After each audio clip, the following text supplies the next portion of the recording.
உழைப்பாளி இல்லாத நாடுதான் எங்கும் இல்லையா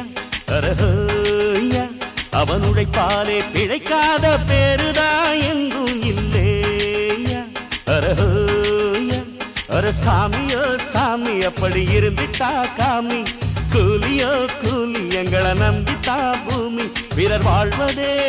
எங்க வேர்வையில் தான் உழைப்பாளி இல்லாத நாடுதான் எங்கும் இல்லையா அவன் உழைப்பாலே பிழைக்காத பேருதான்